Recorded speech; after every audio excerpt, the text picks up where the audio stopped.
is it possible for an individual with average IQ to earn more money in the stock market compared to someone with a high IQ? And if so, what factors could contribute to this outcome?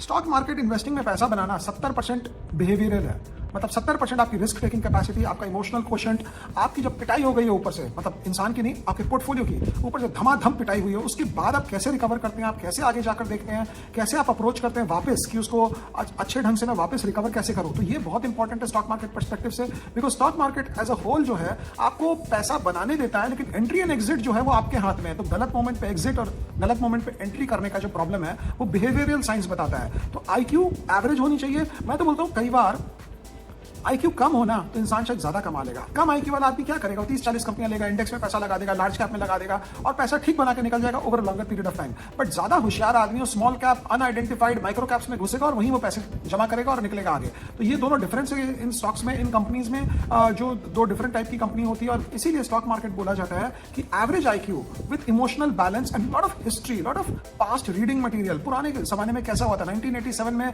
शायद अक्टूबर का महीना था, 22% Dow Jones एक दिन गिर गया। उस दिन फेडरल रिजर्व चेयरमैन फ्लाइट में थे और वो जब उतरे तो वो देखे भाई उस समय मोबाइल का टाइम नहीं था, तो लोगों ने उनको बोला कि डाउ जोन्स 22% गिर गया, 22% in one single day, algo trading के कारण। तो आपको ये समझना होगा कि जब पागलपंती शेयर बाजार में होती है, नीचे के साइड और ऊपर के साइड तो भरपूर होती है, पूरी होती है। उस समय घोड़ा, गधा, हाथी, चूहा, शेर, बिल्ली सब दौड़ते हैं। अब कौन सबसे ज्यादा दौड़ता है वो आपको लगेगा कि उस समय ये चूहा सबसे ज्यादा दौड़ रहा है, लेकिन चूहा जो है वो लास्ट में जाके कोई पकड़ लेता है, उसको खा जाता है, खत्म हो जाता है। तो ये डिफरेंस ये है कि जब बुल मार्केट इन वोग होता है तो कुछ stocks with negative cash flow and highest growth maximum बढ़ते हैं ऊपर और वही मैक्सिमम गिरते हैं नीचे। कुछ stocks with little less growth and free positive cash flow कम बढ़ते हैं ऊपर, लेकिन वो गिरते नहीं है ज्यादा नीचे के साइड में। तो ये डिफरेंस जो है बेसिक फंडामेंटल डिफरेंस है। ये जो नॉर्मली अगर जिसको याद रहता है तो बुल मार्केट में पैसा कमा के रिटेन करता है। कुछ लोग भूल जाते हैं, हम लोग भी भूल जाते हैं। तो कई बार बुल मार्केट जब जाती है तो बुद्धि वापस आती है, समझ में आता है यार ये 2-3 गड़बड़ कर दिया हमने पोर्टफोलियो में, बोलते कोई बात नहीं, अपना समय आएगा, धीरे धीरे करके क्लीन अप कर देंगे। गड़बड़ कर दिया पोर्टफोलियो में, स्टॉक पिटे हुए हैं तो बेचने की जरूरत नहीं है। सब भाव आता है, सब मार्केट आता है, जैसे ही भाव आए 10%, 15% आपके कॉस्ट से नीचे,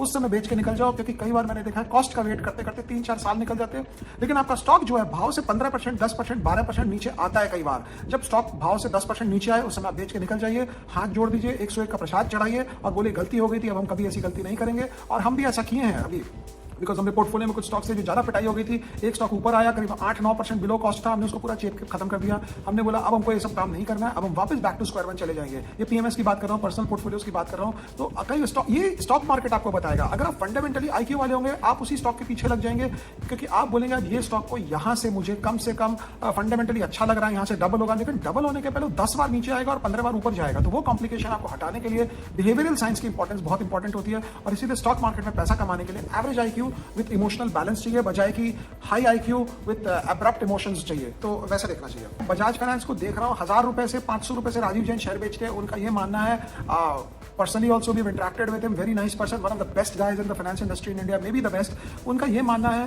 कि अगर मैं शेयर रखूं तो मेरा दिमाग खराब होता है शेयर के ऊपर नीचे से, ये मैं सोचता हूं, और इसीलिए शेयर आते ही मैं बेच देता हूं। ना मैं उसका अपसाइड में प्लान करूंगा, ना मैं डाउन साइड उसके पार्टिसिपेट करूं। मुझे, मेरा काम है कंपनी चलाना, कंपनी मैनेज करना, and I don't want to be influenced by the stock price, that is why he goes and sells out on the stock. तो आप चिंता ना करें, अगर आप ये सोचे होते तो स्टॉक यहाँ से 10 गुना हो गया होता और आप पहले भी बेच लिए होते, बिकॉज उसके कब से बेच रहे हैं, सालों साल से बेचे जा रहे हैं। Sir please elaborate importance of market cap to sales. देखो, अगर आप कंपनीज कंपेयर करनी है within the sector, for example आप स्टील में कंपेयर कर रहे हो, स्टील में एक कंपनी में दूसरी कंपनी, दूसरी में तीसरी, तो सबका मार्जिन सेटअप सेम होगा ऑलमोस्ट, राइट। तो आप मार्केट कैप टू सेल्स जाओगे। अगर आप उसमें कंपेयर कर रहे हो, फॉर एग्जांपल आप कंज्यूमर में कंपेयर कर रहे हो, तो आप मार्केट कैप टू सेल्स जाओगे। लेकिन आप एक कंज्यूमर कंपनी को मार्केट कैप टू सेल्स जो है उसको आप स्टील कंपनी के साथ नहीं कर सकते हो मार्केट कैप टू सेल्स में। जैसे आप कंज्यूमर कंपनी का PE और स्टील कंपनी का PE नहीं देख सकते हो। तो मार्केट कैप टू सेल्स आपको ब्रॉड अंडरस्टैंडिंग देता है कि वो कंपनी जो है वो महंगी है कि सस्ती है, क्योंकि बाकी सेक्टर में क्या ट्रेडिंग हो रहा है, बाकी सेक्टर में कंपनी का क्या वैल्यूएशन पे चल रहा है। तो अगर एक कंपनी का 1 लाख करोड़ का मार्केट कैप है और उसका सेल है 30,000 crore, 3.33 market cap to sales है, विच नॉर्मली इज ओके अगर वो थोड़ा कंज्यूमर साइड पे है। अगर वो स्टील सीमेंट में है तो normally 1.5 time market cap to sales से ऊपर नहीं जाता है। अगर वो कंज्यूमर में है तो नॉर्मली 2.5 टाइम से कम मार्केट कैप टू सेल्स नहीं आता। वैसे देखना चाहिए। सर व्यू ऑन HFCL, अरे भाई माफ कर दो, क्यों लेना है आपको HFCL? क्या मतलब क्या है इसमें ऐसा? ये सब कंपनियां 22 साल 23 साल पहले, देखो एक बार एक इंसान को एक ब्लैक स्पॉट लग जाता है ना कि कुछ गड़बड़ है, आपको नहीं लगाना चाहिए। मतलब मैं रिकमेंडेशन वापस बोलूंगा, नहीं कर रहा हूँ, बट ये दिल की आवाज निकल जाती है कि मैं, इसलिए मैंने बोल दिया कि आप क्यों ये बोल रहे हो। बट नॉर्मली आपको ये सब स्टॉक्स में दिमाग नहीं लगाना चाहिए, ये सब बहुत कॉम्प्लिकेटेड चीजें हैं। Why should you go and buy a stock like an HFCL? How do we determine earnings and valuations of peak, what are the criteria we should choose.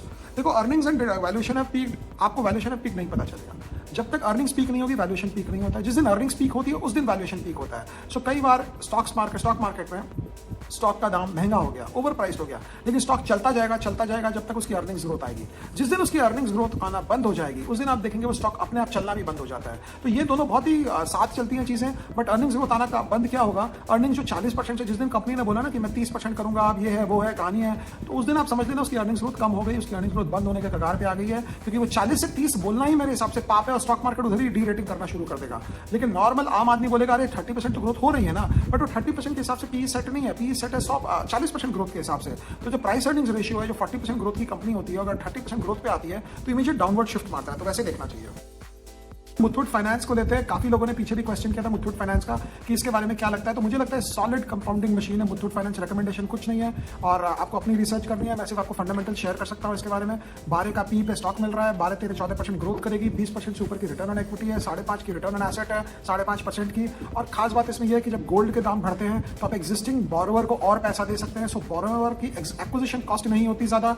और इससे सेफ क्या हो सकता है, सोने के ऊपर लैंड करें। सोना तो रुपया से भी सेफ है, मतलब फिक्स डिपॉजिट के ऊपर जब आप पैसा देते हो उतना ही सेफ है सोने के ऊपर लैंड करना, because gold as a collateral इससे बढ़िया तो कुछ हो ही नहीं सकता है। ग्रॉस एनपीए भी 2.5% है, नेट एनपीए भी कंट्रोल में है, सब कुछ पिक्चर परफेक्ट है मुथूट फाइनेंस के साथ। तो प्रॉब्लम क्या है, हमने पर्सनली क्यों नहीं लिया है मुथूट फाइनेंस, ग्रोथ थोड़ी सी कम है और कुछ नहीं। बट किसी मोमेंट आपको ये ऐसे स्टॉक्स आपके पोर्टफोलियो में ना ये फैमिली ज्वेलरी की तरह होते हैं। तो मुझे लगता है कि अगर आप मुथूट फाइनेंस ने तो 50-100 साल की हिस्ट्री है, एकदम केरला में डोमिनेंट है ये, साउथ नॉट जस्ट केरला, आप एक्सपैंड करके आगे पीछे काफी जगह में। तो कई बार आपको कोई स्टॉक ऐसे दिखता है, आपको लेना सोचते हैं आप लें कि नहीं लें, फिर आप बोलते हैं तो यार डबल होने में 4, 4.5, 5 साल लगा देगा। लेकिन ये सॉलिड कंपनियां हैं, इसे अगर आप बहुत ही सेफ और स्टेडी इन्वेस्टमेंट ढूंढ रहे हैं तो आपको देखना चाहिए, रिसर्च करना चाहिए। लेना नहीं लेना आपकी मर्जी होती है नॉर्मली। और ये तो मैं ऑब्वियसली बोलता हूँ कि कल को कोई मुझे नहीं पकड़ ले आकर कि आप रिकमेंडेशन किए जा रहे थे इंटरनेट पे, तो इसीलिए बोलते हैं। बट कई बार क्या होता है, आपको एक स्टॉक जो 12% का ग्रोथ होता है ना, आपको लगता है यार ग्रोथ बहुत कम है, 12% का ग्रोथ में क्या लेंगे, स्टॉक नहीं लेंगे।